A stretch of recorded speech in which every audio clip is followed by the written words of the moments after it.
one main issue that I had was if I had to put some kind of sun sail. Of course, I have the house to put a couple of hooks on, but sails need a sunshade needs about, if it's a rectangular or square, it needs 4 corner points, and I can put 2 corner points on the house, but I don't have a big fence to put 2 corner points on the fence, and my fence is probably 6 feet, 6 feet high. So I had to figure out a way to extend my fence something. I needed 2 corner points on the fence to tie the sunshade on. So I got these fence extenders. These are 2 feet extenders on top of my existing 6 feet. So my existing fence post used to end here. I removed the cap and I put these 2 feet extenders that I got from American Fence Supply. So it was pretty easy just to maybe sand a little bit with a angle grinder, and I hammered it in over here. So I got this extender and the extender that you see on the other side. So I got 2 extenders for the sunshade. Before I put the extender in, I put a couple of hooks for the point. These are hook screws basically. So all I did is drilled a hole. Actually I tapped the hole. If you don't know what tapping is, then tapping means to basically use something like this. You can use it in a drill. It's called a tap. This is called a drill tap. It basically creates threads on the inside. So I have threads that are created on the inside using that drill tap screw, and then I took a hook screw. I'll put a link for that, and I just basically screwed it in, and there's a washer and a nut behind that you can't see. I have to remove the cap, and I used the nut to tighten it up. So I have a nice strong hook, that's a hook and a washer that's holding my sunshade. This is how it looks on the inside. This is my first attempt to put the sunshade on. I have about 4x11 sunshade that I got from Amazon, and this is not working out as easy as I thought it would be. It's pretty. I haven't tightened it yet, but I can see it's shaped a little bit weird, but I can't really fit it right. I need a rectangular sunshade. So anything rectangular that I put in here is going to be sort of when you pull it from 4 sides of the shade, it's going to be in the middle, and that's not going to work out for me because I want the sunshade to cover my cabinets, which are really on the right edge of my space. So I need any shade to cover me and the cabinets, especially on this side. So I need to think of something how to fix this, or maybe jerry rig it somehow.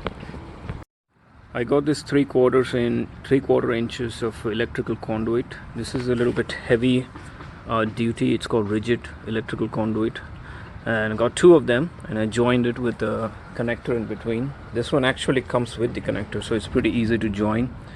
And I cut it to the length of my 2 fence posts. The one fence post over here and the other one at the other end.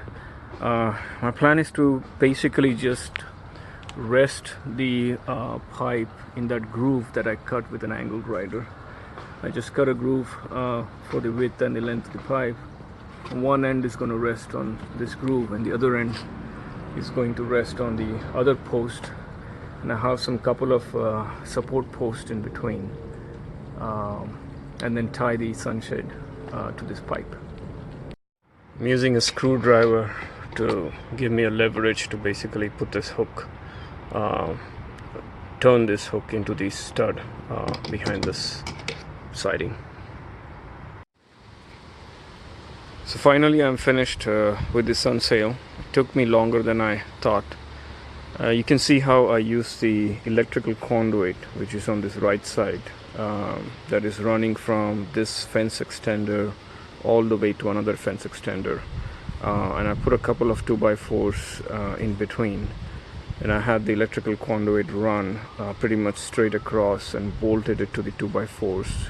The 2x4s are bolted on the other side of the fence to the fence 2x4s.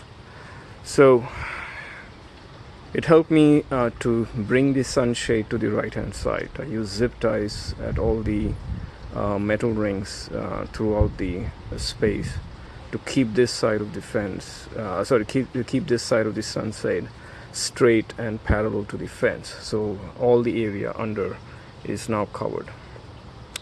The main thing I thought was basically I started with this side first because I wanted to make sure that there's enough tension going on this side. Once I got the tension fixed on, or put the proper tension on this side, then I started moving on to the other side and tried to find what were the best places to use a hook screw basically to attach the other side of the sunshade.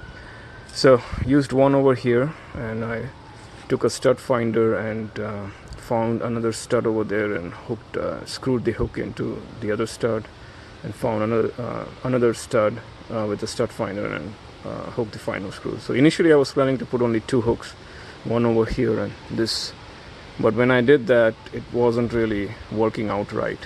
It was saggy in the middle, so I had to go with the middle hook.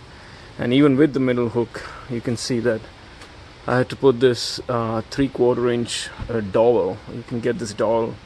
It's a dowel, D-O-W-E-L, and I zip tied it across 3 of the metal hooks, the metal rings, and then I basically pulling the metal ring as well as the dowel. I don't know how long this will last, but it should last for a while, I think. So in general, at the end, I had to not only put the tension on this side, but I had to make sure there was tension on the corners as well as in the middle, and not just the middle ring, but I had to come up with a way to pull 3 of these metal rings. The metal rings are the ones that are already there on the sunshade, so I had to pull 3 of them together. So I used this stick, the dowel stick. So that is it. I think the really main tool for any sunshade, I would say, is a must-have, is this turnbuckle. I use these turnbuckles on pretty much all these sides. The turnbuckle will open up and it extend from those 6 inches all the way to 12 inches. And I used my hands to bring as much tension as I can and tighten it as much as I can, and then I started turning the buckle to pull it even more, up to 6 or 7 inches. It's really easy way to hang. So all in all, I think the 3 main things are basically the right amount of tensions at the right angles. As you see, sun sails or sunshade should always be on a slope, so the rainwater is going to fall down. I hope so, should fall down on one side. So right tensions at the right angle with the right slope. That's pretty much it. Thank you for watching.